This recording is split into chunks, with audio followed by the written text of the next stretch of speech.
A colônia libanesa é uma das maiores de Goiás. Algumas famílias aqui chegaram no início do século XX. Outras vieram depois, com a construção de Goiânia. Hoje, eles são nomes fortes no comércio, na construção civil, indústria e na medicina, além de outras atividades.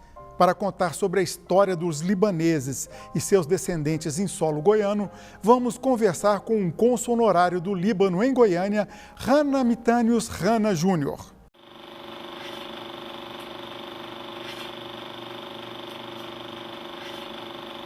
Além de ser cônsul honorário do Líbano, Rana Júnior é advogado formado pela UCG com especialização em direito civil. Atua na área de recuperação judicial e sucessões. Olá, Rana, um prazer ter você aqui com a gente. Olá, Enzo, muito obrigado. Obrigado a todos que nos assistem. Primeiro, uma aulinha de pronúncia do árabe. Mitânios, como que é a pronúncia? Mitânios. M mudo, Mitânios. Mitânios. Antes da gente falar dos libaneses em Goiás, vamos falar do que é o Líbano. Para muita gente, confunde libanês e sírio com turco. Os turcos lá de Campinas, os turcos da Rua 4. Afinal, vocês são turcos, são libaneses? O que é que vocês são? Nós somos libaneses. Libaneses que sim, tivemos durante um tempo os turcos otomanos em nosso território. Tivemos também a França por um período, até 47, mas sempre libaneses. Sempre de um grande país, 10.542 quilômetros, que estão representados em todos os países do mundo. Em todo país do mundo tem algum libanês. Aqui no Brasil, em especial, e particularmente em Goiás, temos muitos mil, 350 mil estima-se, de libaneses. E gostamos muito dessa terra, somos gratos aos libaneses. Pois é, voltando a essa questão ainda, na época, inclusive, que a primeira leva de libaneses veio para cá, vocês pertenciam ao Império Turco-Otomano, mas depois veio a confusão também sírio-libanês, tem até clubes em São Paulo, sírio-libanês. Qual que é essa identidade com os sírios? Eu costumo dizer que nós somos um povo com duas nações. Os sírios e os libaneses são muito semelhantes nos costumes, na cozinha, os nossos sabores de alimentos são bem parecidos, chega a dizer semelhantes. O quibe, a esfirra, o charuto que comemos são sírio-libaneses. São comidas tradicionais daquela região do Levante, que depois que os otomanos saíram, a França tomou conta, mas sim, duas nações distintas. Eles são sírios, nascidos na Síria, em território sírio, e nós, libaneses, nascidos no nosso país, Líbano, no país dos cedros. Fazendo uma comparação aqui com a América do Sul, seria algo parecido com a Argentina e o Uruguai, que são muito próximos, mas são nações diferentes? Sim, mais ou menos isso, que disputam o tempo todo se a carne do Uruguai é melhor, da Argentina, o doce de leite, mais ou menos isso, de uma forma saudável e respeitosa, temos com os sírios, nossos irmãos. E o francês, você falou que vocês foram dominados pela França e deixou um legado, não sei se pode dizer um legado, que no Líbano fala-se o francês também, além do árabe? Sim, na verdade, com a saída dos otomanos em 20, a queda do Império... 1920, a queda do Império, a França se instalou com o exército e a força dela no Líbano e na Síria, cuidando daquela região, fazendo uma espécie de transição para entregar depois a independência ao Líbano e à Síria, que aconteceu em 47, durou 27 anos esse período. E hoje, inclusive, fazemos a conta da independência de 1947 para cá. E lá se fala árabe e francês? Sim, hoje a segunda língua, o segundo idioma ensinado nas escolas oficialmente é o francês. E tem o terceiro, o inglês. Um jovem de 10, 11 anos no Líbano fala fluentemente o árabe, o francês e o inglês. Tá, e por que um país com tanta tradição, um país milenar, muito mais velho do que o Brasil aqui, por que essa diáspora, se a gente pode usar essa expressão, tantos libaneses saíram de lá? O Líbano passou por muitas dificuldades, mas primeiro, o Líbano é um país pequeno. Um país pequeno não tem muito espaço para expansão, tem pouca terra para agricultura, não tem grandes espaços para comércio. A vocação comercial, o libanês já nasce com ela.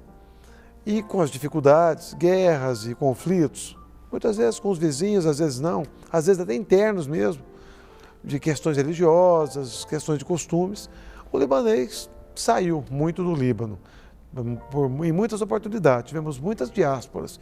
Tivemos em 1880, depois da visita de Dom Pedro II ao Líbano, convidando os libaneses para virem ao Brasil. Tivemos depois da Primeira Guerra Mundial, depois da Segunda Guerra Mundial, e não parou. Depois da Guerra Civil até hoje, tem libanês chegando no Brasil e gosta muito do Brasil. Vamos voltar então a essa informação que você deu, 1880, por volta disso, o imperador Dom Pedro II convidou libaneses. Foi a partir daí que o povo libanês começou a vir para o Brasil? Sim, o que temos notícia nos livros de história é que depois disso os libaneses criaram coragem e vieram para cá. Vamos voltar agora de novo para o século XX. E as questões da guerra civil que aniquilou o país e também as ocupações do Estado de Israel no Líbano, isso gerou imigração, trouxe muita dor, muito prejuízo para o Líbano? Sim, os conflitos sempre trazem perdas e, naturalmente, com as perdas financeiras e de vida de pessoas, dor e sofrimento. Isso faz as pessoas pensarem em sair do país, ir embora. Essas frustrações. Morre um filho no exército, morre um marido no exército, a família vai embora. Isso aconteceu muito no Líbano em diversas oportunidades. Foi a morte de um jovem, que é meu irmão, faleceu. Quando faleceu, então meu pai ficou completamente transtornado, não aguentava mais ficar nem um segundo no Líbano. Um franco-atirador atirou 3 balas, uma delas entrou pelas costas, saiu pelo coração. É na hora que ele faleceu. E a questão religiosa? O Líbano ele é dividido entre cristãos e muçulmanos. Como é essa convivência, inclusive numa região onde os problemas religiosos são muito fortes, são muito acentuados? Por incrível que pareça, a convivência é harmônica. Politicamente, os assentos no parlamento, o assento da presidência, na vice-presidência, na presidência do parlamento e do primeiro-ministro já são carimbadas. O presidente é cristão maronita, o primeiro-ministro é muçulmano sunita, o presidente do parlamento é muçulmano xiita. E estando isso já estabelecido, e cada uma dessas religiões tem determinado número de assentos no parlamento, isso já está pré-definido. E acomoda a situação. A situação hoje, com relação à religião, é bem acomodada. Eles se respeitam bem.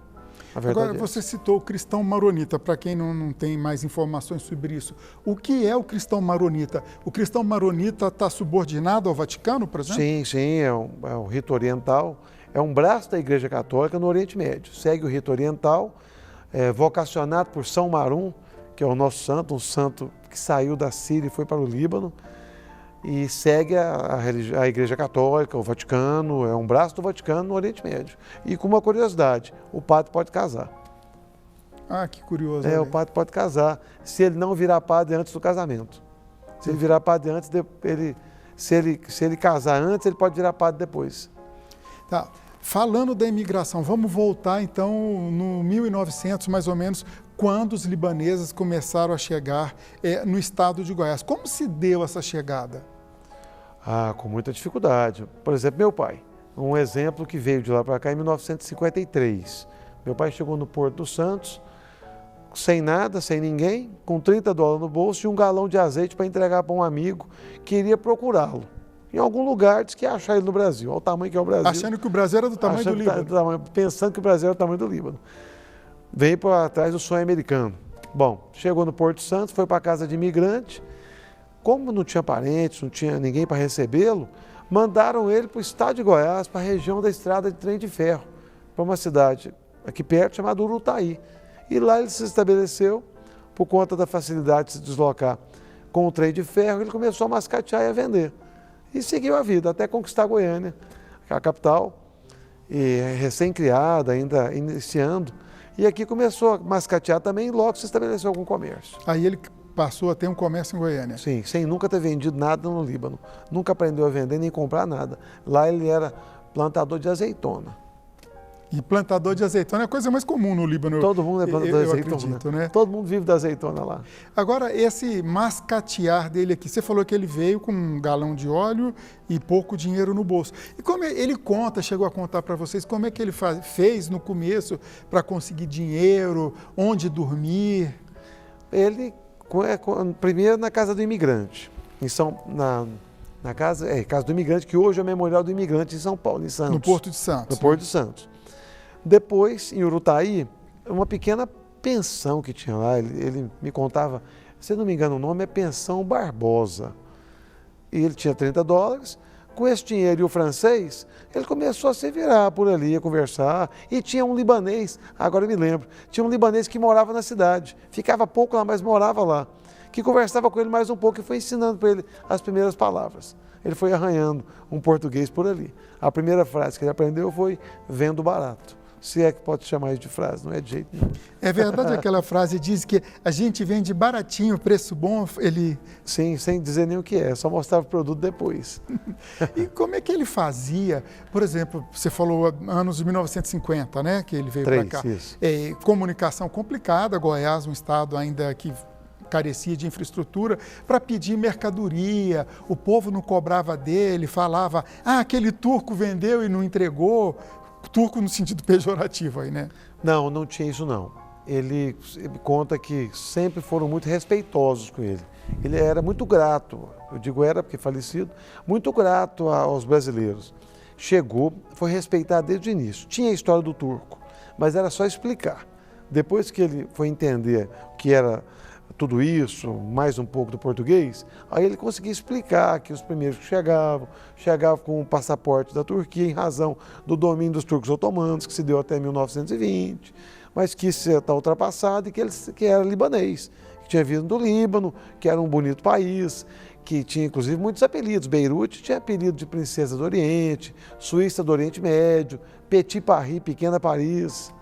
Isso ele sabia fazer bem, vender o peixe dele. Era a venda o negócio Era a venda dele.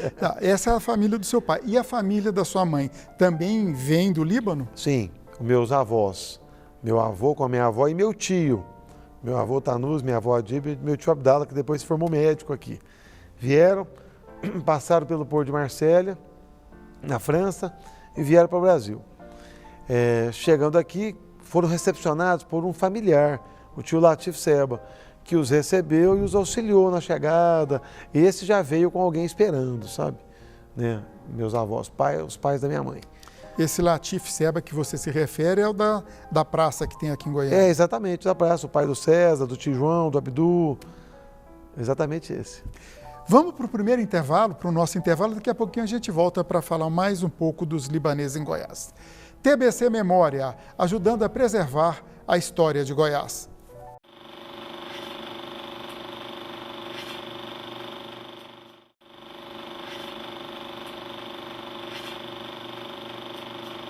Os libaneses em Goiás, este é o tema do TBC Memória e o nosso convidado é o cônsul honorário do Líbano em Goiânia, Hanna Júnior.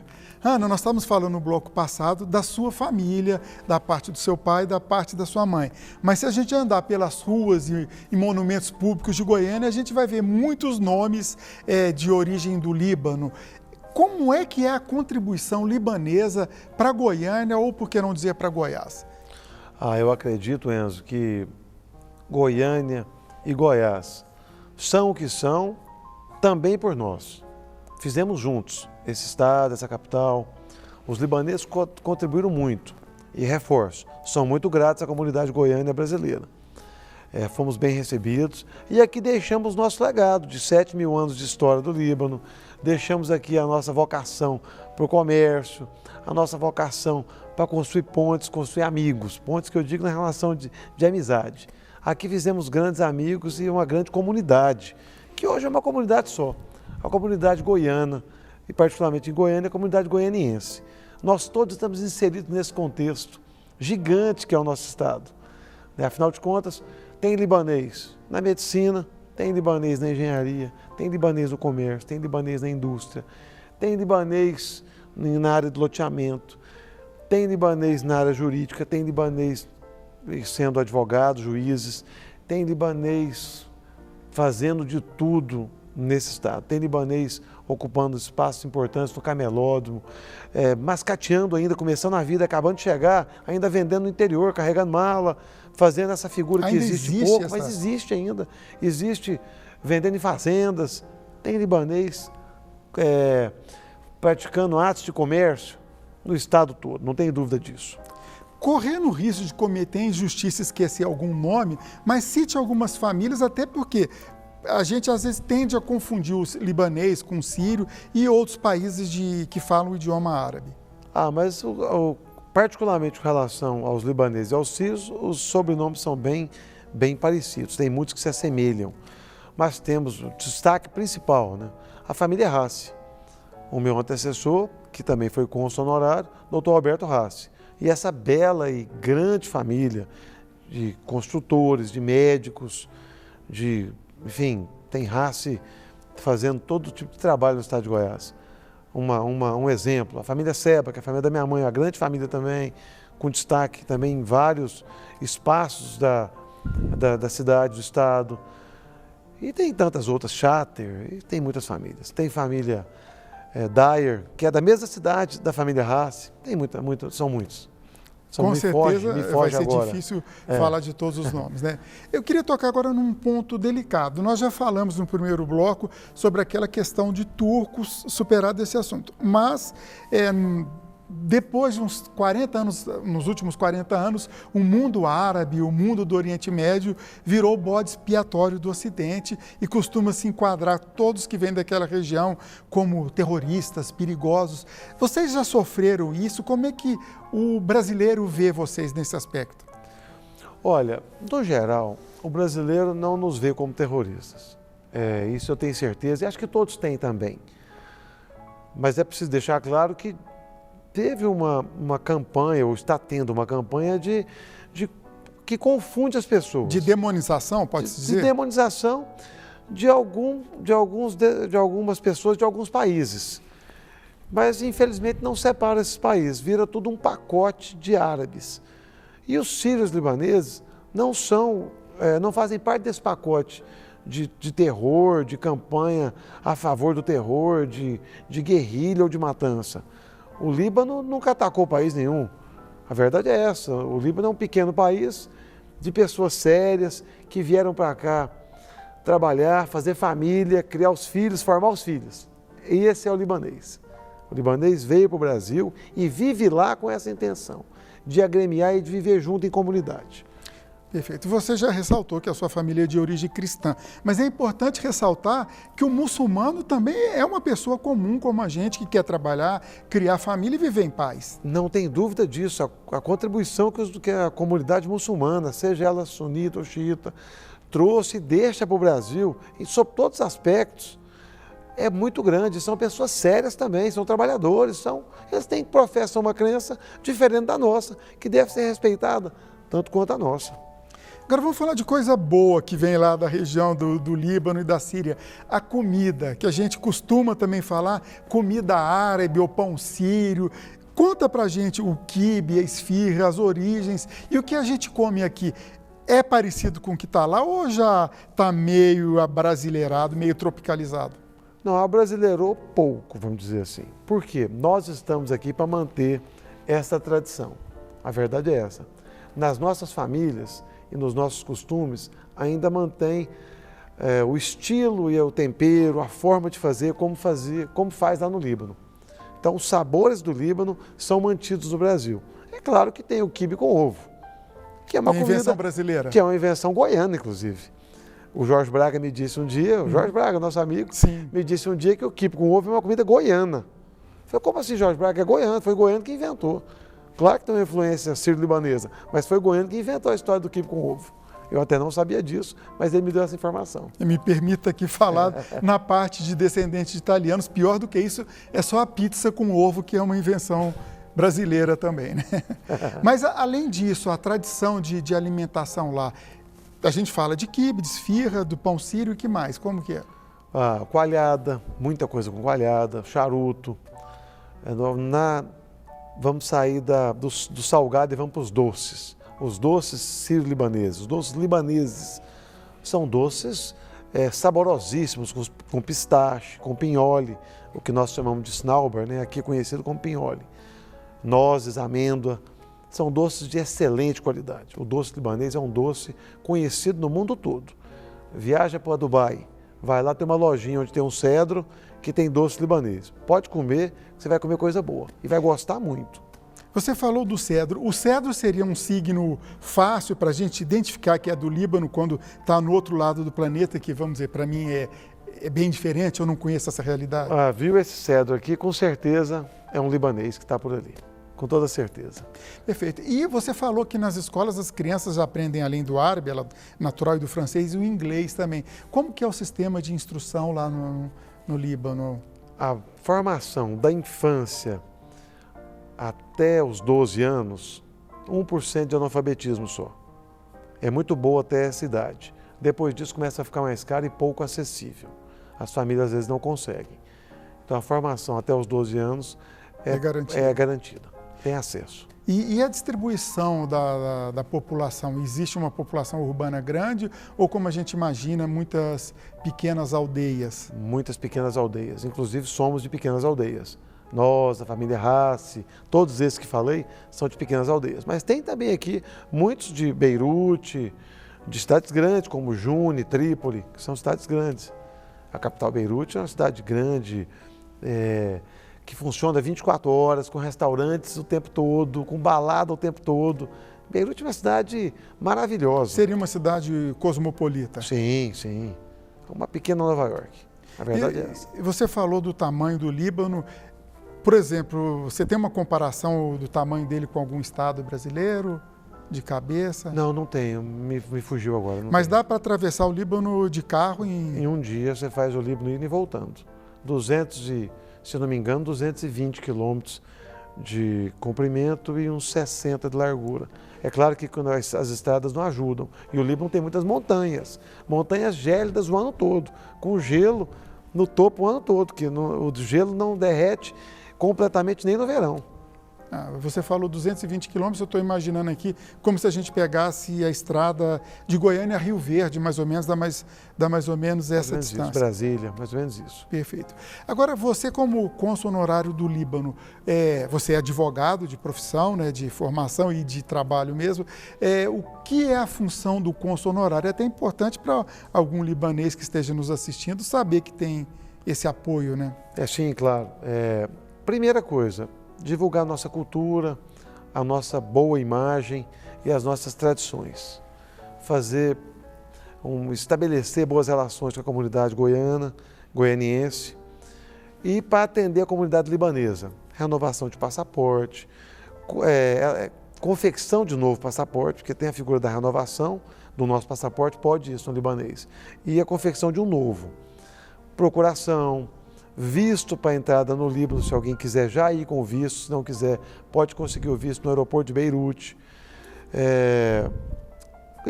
Enfim, qualquer outro documento, registro familiar, busca de qualquer outro documento de sua nacionalidade. Olha, eu preciso de alguma coisa lá do Líbano. Busca o consulado, nós vamos viabilizar pela embaixada a chegada desse documento, se for possível. Registro das famílias, dos filhos do casamento, dos libaneses, dos descendentes, o que é muito importante, registrar essas pessoas para que esse registro, esse número, chegue até o Líbano. O Líbano quer saber quantos dos seus estão fora. Estima-se que no Brasil tem 10 milhões, não sabemos o número certo. O Líbano quer essa informação, então é preciso registrar os filhos, registrar as famílias. Quer dizer que a nacionalidade lá é iussanguínea. O filho de libanês nascido no Brasil tem... Tem, se o pai for libanês ou o avô. Tem direito à cidadania, sim, né? Sempre uma figura masculina, por enquanto. Isso é um certo machismo, não? Tem um projeto de lei já, faz parte de uma cultura que ainda está naturalmente chegando lá, né? As conquistas das mulheres. Tem um projeto de lei em andamento. Seria uma resistência mais da parte muçulmana, que tem uma visão de mundo diferente do ocidental nesse aspecto em relação à mulher? Não, eu acho que não. Eu acho que é do país mesmo, em geral. Eu acho que sim. E você estava falando, tem um projeto de lei... Tem um projeto de lei em andamento para superar esse obstáculo e conceder também aos filhos das mulheres. E é verdade, já que você falou em mulheres e a gente remete ao casamento, que ainda existe casamento encomendado lá no Líbano? Existe. As famílias? Existe, pouco, mas existe. Não é bem assim encomendado. Eles fazem o planejamento, apresentam o noivo para noivo, o rapaz para a moça, e acaba que a coisa dá certo. Mas aquele estilo de casamento de antigamente, forçado, não tem não. Então o que tem é uma facilitação, cria um ambiente favorável para os dois se conhecerem. Já virou mais tradição cultural. Isso. Se quiserem casar, vão se casar. Se não, não vão se casar não. E aquela história de que o noivo ou pretendente raptava ou sequestrava a moça? Existia essa figura também. Como que era isso? Era assim, os dois estavam lá meio que querendo namorar, ou já até às vezes namorando. E o pai da moça começava a implicar, o noivo ou namorado combinava com a moça e ela ia para a casa de um familiar dela. Até o dia do casamento ela ficava na casa de um familiar dela, tipo um tio dela, a casa do avô dela, da avó dela. Ela não saía de lá, o pai não ia lá buscar.